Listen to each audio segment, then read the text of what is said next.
UP board exam biology model paper में आप सभी लोगों का स्वागत है। आज का पेपर देख लेते हैं। पहला क्वेश्चन है, सही विकल्प चुनकर अपनी उत्तर पुस्तिका पर लिखिए।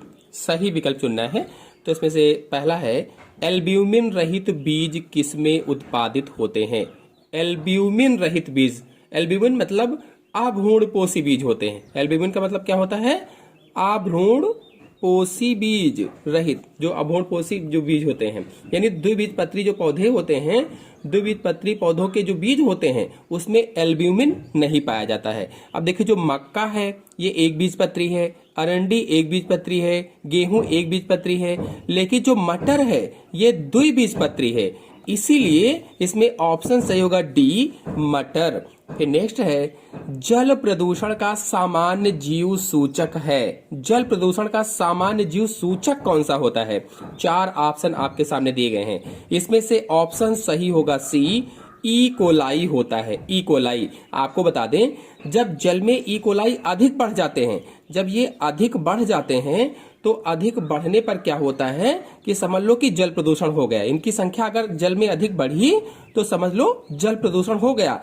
फिर अगला क्वेश्चन है, मानव में शुक्र मात्र कोशिका व अंड मात्र कोशिका द्वारा उत्पन्न युग्मकों का अनुपात होता है। कितना अनुपात होता है। शुक्र मात्र कोशिका और अंड मात्र कोशिका द्वारा उत्पन्न युग्मकों का अनुपात बताना है।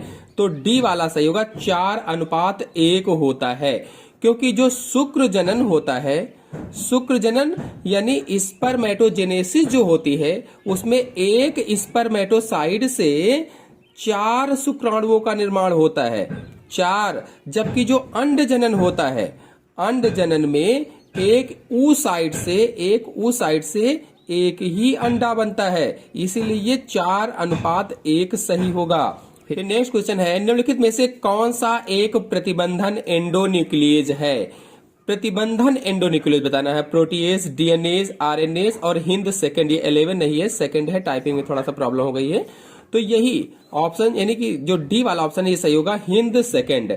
आपको बता दें, प्रतिबंधन एंडोन्यूक्लियेज एंजाइम वह एंजाइम होता है जो डीएनए को विशेष स्थानों से काटता है, और जेनेटिक इंजीनियरिंग वाले वीडियो में मैंने उस चैप्टर में आपको समझाया था इसके बारे में। अगर आप लोग प्रतिबंधन एंडोन्यूक्लियेज एंजाइम यानी आणविक कैंची के बारे में अधिक जानकारी चाहते हैं, प्रतिबंधन एंडोन्यूक्लियेज के बारे में अधिक जानकारी चाहते हैं, तो चैनल में जाकर के देख सकते हैं वीडियो। अगर हिंद सेकंड के अलावा और देखा जाए तो ई कोर आई था, ई कोर आई और हिंद थर्ड भी था। ये सब प्रतिबंधन एंडोन्यूक्लियेज एंजाइम थे। नेक्स्ट क्वेश्चन है, निषेचन किसे कहते हैं। निषेचन यानी फर्टिलाइजेशन क्या होता है।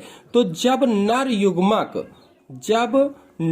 युग्मक मादा युग्मक से मिलता है या संलयित होता है, मादा युग्मक से मिलता है तो उसे ही निषेचन कहा जाता है। नर युग्मक क्या है, शुक्राणु होता है। मादा युग्मक क्या होता है, अंडाणु होता है। यानी जब शुक्राणु अंडाणु के साथ संलयित होता है तो उसे ही निषेचन कहा जाता है।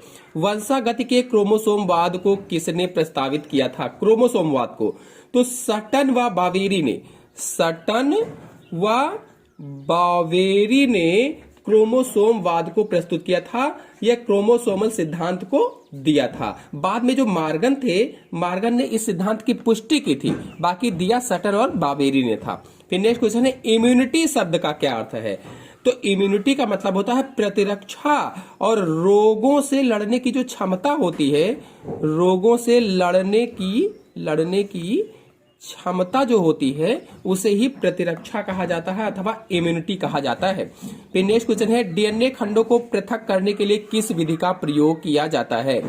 डीएनए खंडों को पृथक करना है, अलग अलग करना है, तो जेल इलेक्ट्रोफोरेसिस का प्रयोग किया जाता है। यदि आप लोग जेल इलेक्ट्रोफोरेसिस पर वीडियो देखना चाहते हैं तो चैनल में फुल वीडियो अपलोडेड है, डिस्क्रिप्शन में लिंक है, आप लोग जाकर के देख सकते हैं। जेल इलेक्ट्रोफोरेसिस में क्या हुआ था, इसमें पहले आणविक कैंची के द्वारा या प्रतिबंधन एंडोन्यूक्लियेज एंजाइम के द्वारा उसको काटा गया था डीएनए को, और इसके बाद फिर इसकी जेल इलेक्ट्रोफोरेसिस की गई थी, जिसमें डीएनए के खंड अलग अलग हो गए थे। अधिक जानकारी के लिए वीडियो को देखिए। फिर नेक्स्ट क्वेश्चन है, पारजीनी जंतु क्या होते हैं। पारजीनी जंतु क्या होते हैं। तो देखिए, रिकॉम्बिनेंट डीएनए जो था, रिकॉम्बिनेंट डीएनए टेक्नोलॉजी के द्वारा जो विजातीय जीन को प्रवेश कराने से नए जंतु बनते हैं, रिकॉम्बिनेंट डीएनए टेक्नोलॉजी के द्वारा विजातीय जीन को प्रवेश कराने से जो नए जंतु बनते हैं उन्हें ही पारजीनी जंतु कहा जाता है, या कह लीजिए कि आनुवांशिक रूप से रूपांतरित जीवों को ही पारजीनी जंतु कहते हैं, आनुवांशिक रूप से रूपांतरित जीवों को, अथवा ये कह लीजिए कि जेनेटिक इंजीनियरिंग द्वारा बनाए गए जीवों को ही पारजीनी जंतु कहा जाता है। फिर नेक्स्ट क्वेश्चन पर आते हैं, जैव विविधता क्या है, इसके संरक्षण की विधियों का उल्लेख कीजिए। जैव विविधता क्या है बताना है। तो सभी जीवधारियों में आणविक स्तर से लेकर जीनी संरचना, चाहे वो आणविक स्तर हो, चाहे वो जीनी संरचना हो, चाहे वो आकार की संरचना हो, इन सभी यानी जीवों के समूहों की जो संरचनाएं हैं, इन सब में जो विविधताएं होती हैं उसे ही जैव विविधता कहा जाता है। जैसे अगर देखा जाए तो रेगिस्तान के पौधे अगर देखें तो वहां अलग तरीके के पौधे मिलते हैं, वहां के जो जंतु होंगे वो अलग तरीके के मिलते हैं। यदि हम जलीय क्षेत्र में आए तो जलीय क्षेत्रों में जीवों को देखें तो वहां अलग होंगे, पौधे अलग, जंतु अलग तरीके के होंगे। मतलब इन सब में अलग अलग विभिन्नताएं होती हैं, इसे ही जैव विविधता कहा जाता है। और इसके संरक्षण की दो विधियां अगर देखी जाए तो स्वस्थानीय संरक्षण और बाह्य स्थानीय संरक्षण।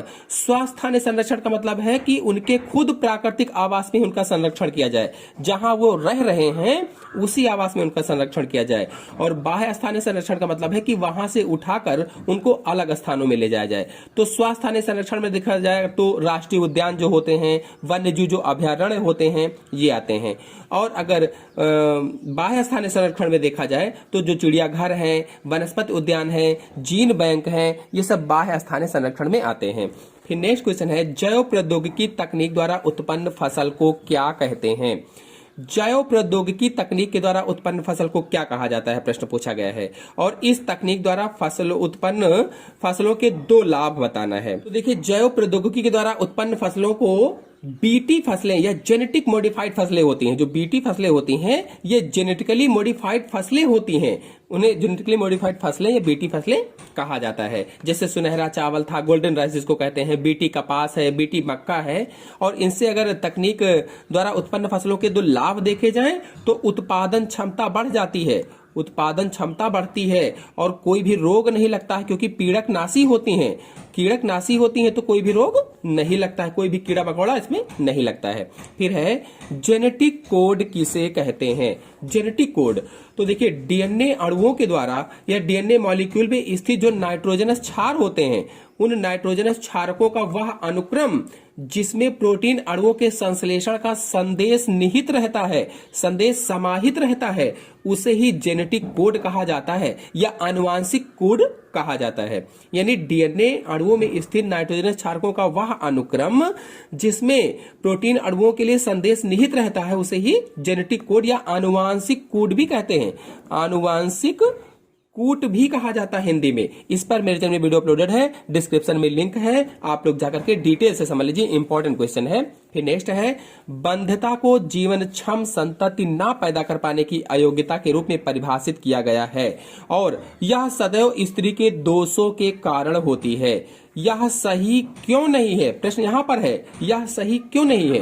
तो देखिए, बंध्यता मतलब बांझपन होता है, यानी बच्चे पैदा ना हो पाना। मतलब ऐसे दंपति जो अपना बच्चा पैदा नहीं कर पाते हैं, अपना बच्चा पैदा नहीं कर पाते हैं, उसे ही बांझपन कहा जाता है या बंध्यता कहा जाता है। अब बांझपन में स्त्री या पुरुष दोनों में से कोई भी हो सकता है, और यहाँ क्या कहा गया है, स्त्री के दोषों के कारण, लेकिन स्त्री या पुरुष दोनों में से कोई भी हो सकता है। आपको बता दें कि अधिकतर पुरुषों में शुक्राणुओं की कमी के कारण ही बांझपन हो जाता है। जो पुरुष होते हैं उनमें शुक्राणुओं की कमी हो जाती है, जिसके कारण बांझपन हो जाता है। इसीलिए स्त्री को दोष देना सही नहीं होता है। फिर नेक्स्ट क्वेश्चन है, बिलोडित हाउस बायोरिएक्टर पर संक्षिप्त टिप्पणी लिखिए। देखिए, बायोरिएक्टर जो होता है एक सिलेंडर जैसे होता है, जैसे सिलेंडर होता है बिल्कुल उसी सिलेंडर जैसे होता है, और इसमें सूक्ष्म जीवों, पौधों, जंतुओं अथवा मानव कोशिकाओं को कल्चर किया जाता है। यानी इन सब चीजों को कल्चर किया जाता है और उनसे विशिष्ट तरीके के उत्पाद, एंजाइम आदि प्राप्त किए जाते हैं। तो डिस्क्रिप्शन में इस पर लिंक है, इस पर पूरा फुल वीडियो है, चित्र से समझाया हुआ है, आप लोग जाकर के देख सकते हैं। फिर नेक्स्ट क्वेश्चन है सहोपकारिता और परजीविता को समझाओ। देखिए वीडियो रुक गया था थोड़ा, तो हम समझा चुके थे, अभी देखा मैंने कि वीडियो रुका हुआ है तो फिर से इसको बता देते हैं। तो जो सहोपकारिता है इसमें दोनों सहभागी समान रूप से लाभान्वित होते हैं। सहोपकारिता में दो सहभागी होते हैं और दोनों समान रूप से लाभान्वित होते हैं, यानी वे हर काम में एक दूसरे की सहायता करते हैं, चाहे वो घर बनाना हो, चाहे भोजन बनाना हो, कॉलोनी बनाना हो, जीवित रहना हो, हर काम में एक दूसरे की सहायता करते हैं और दोनों को लाभ होता है, किसी को हानि नहीं होती है। जबकि जो परजीविता होती है इसमें दो विभिन्न जातियों के जीव होते हैं और एक को हानि तथा दूसरे को लाभ होता है। हानि किसकी होती है? होस्ट की, पोषक की हानि होती है, और जो परजीवी होता है उसका लाभ होता है। यानी दो विभिन्न जातियों के जीवों के बीच पाया जाने वाला जो आपसी संबंध है उसे ही परजीविता कहा जाता है। और परजीविता में मैंने बताया क्या, परजीवी अपना जो भोजन होता है वो पोषक से लेता है, होस्ट से लेता है, इसीलिए इसमें परजीवी को तो लाभ हो जाता है लेकिन होस्ट अथवा पोषक की हानि होती है। अगर सहोपकारिता के उदाहरण को देखा जाए तो पौधे पर उगने वाला जो लाइकेन है ये सहोपकारिता का उदाहरण है। अगर परजीविता का उदाहरण देखा जाए तो अमरवेल जो तने पर पूर्ण परजीवी होता है ये अमरवेल इसका उदाहरण हो जाएगा। फिर अगला है डाउन सिंड्रोम पर संक्षिप्त टिप्पणी लिखिए। डाउन सिंड्रोम पर संक्षिप्त टिप्पणी लिखना है। तो देखिए डाउन सिंड्रोम जो होता है वो 21वीं जोड़ी में ट्राइसोमी के कारण होता है। ट्राइसोमी यानी त्रिसूत्रता के कारण होता है। 21वीं जोड़ी में, क्योंकि हम सभी लोग जानते हैं दो दो गुणसूत्र हर जोड़ी में पाए जाते हैं, 21वीं जोड़ी में 3 गुणसूत्र हो जाते हैं तो 47 गुणसूत्र हो जाते हैं कुल मिलाकर के। मंगोलिक जड़ता अथवा डाउन सिंड्रोम पर अधिक जानकारी के लिए डिस्क्रिप्शन में लिंक है, आप लोग भी वहां पर जाकर के वीडियो को देख सकते हैं। फिर नेक्स्ट क्वेश्चन है ट्रांसजेनिक जंतु किन्हें कहते हैं? इन जंतुओं के निर्माण की 2 महत्वपूर्ण विधियों का वर्णन कीजिए। तो जब देसी जंतु के जीन में विदेशी जंतु के जीन को मिलाकर नया जीव बनाया जाता है, यानी कि दो विभिन्न जातियों के जीवों के बीच में आनुवांशिक जेनेटिक मटेरियल को चेंज किया जाता है और नए जीव को बनाया जाता है, तो उसे ही क्या कहा जाता है? ट्रांसजेनिक जंतु कहा जाता है। यानी कि जेनेटिक रूप से रूपांतरित जो जीव होते हैं, आनुवांशिक रूप से रूपांतरित जीवों को या जंतुओं को ही क्या कहा जाता है? ट्रांसजेनिक जंतु कहा जाता है। इस पर फुल वीडियो मेरे चैनल में अपलोडेड है, डिस्क्रिप्शन में लिंक है, आप लोग जाकर के देख सकते हैं। टाइफाइड रोग क्या है? तो टाइफाइड को मियादी बुखार भी कहा जाता है, मियादी बुखार भी कहते हैं। इसको मोती झरा भी कहा जाता है अथवा आंतों का बुखार भी कहा जाता है, आंतों का बुखार भी कहते हैं। और ये साल्मोनेला टाइफी नामक जीवाणु या बैक्टीरिया के कारण हो जाता है टाइफाइड। इस पर अधिक जानकारी के लिए डिस्क्रिप्शन में लिंक है, वहां पर जाकर के देखिए। फिर नेक्स्ट है रेड डाटा बुक को समझाइए। रेड डाटा बुक क्या है? लाल आंकड़ों की किताब कहा जाता है इसको हिंदी में, लाल आंकड़ों की किताब कहते हैं इसको हिंदी में।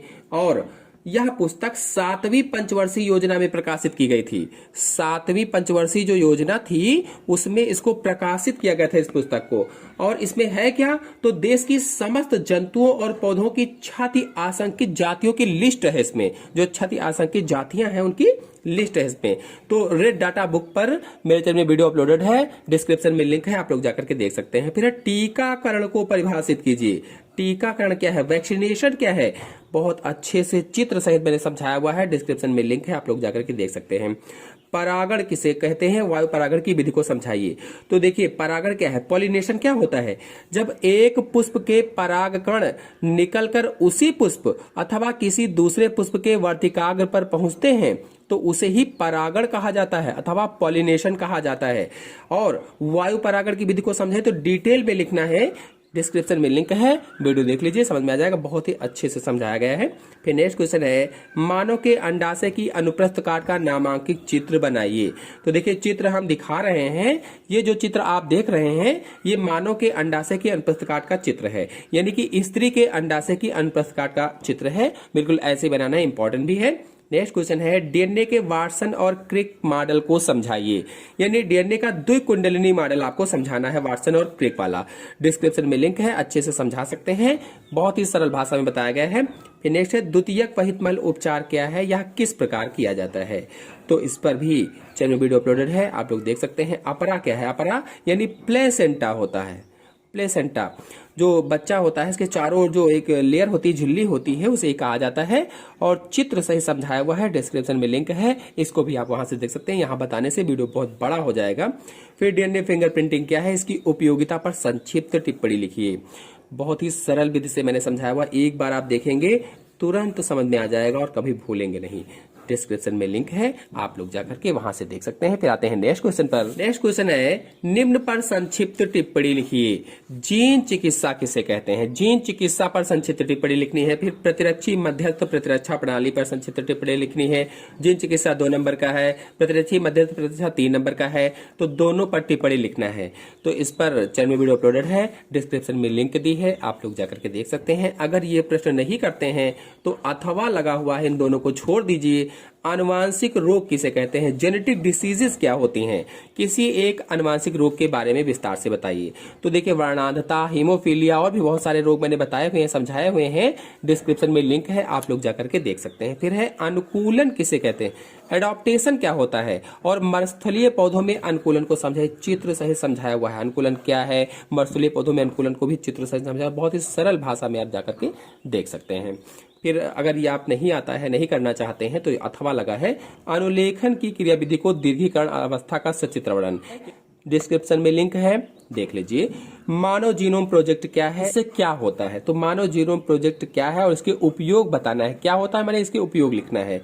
बहुत ही अच्छा वीडियो है, अपलोडेड है, डिस्क्रिप्शन में लिंक, आप लोग देख लीजिए। फिर नेक्स्ट क्वेश्चन है, मानव में युग्मक जनन को विस्तार पूर्वक समझाना है, यानी स्पर्मेटोजेनेसिस और oogenesis दोनों को एक साथ डिटेल से समझाना है। 5 नंबर का क्वेश्चन है, लॉन्ग क्वेश्चन है, तो दोनों को डिटेल से समझा दीजिए। स्पर्मेटोजेनेसिस भी और oogenesis भी युग्मक जनन हो जाएगा, यानी गैमेटोजेनेसिस हो जाएगी, क्योंकि गैमेटोजेनेसिस को ही युग्मक जनन कहते हैं। और गैमेटोजेनेसिस 2 प्रकार का होता है, स्पर्मेटोजेनेसिस एंड oogenesis। स्पर्मेटोजेनेसिस पुरुष में शुक्राणुओं के बनने की क्रिया को कहा जाता है, oogenesis स्त्री में अंडाणुओं के बनने की क्रिया को कहा जाता है।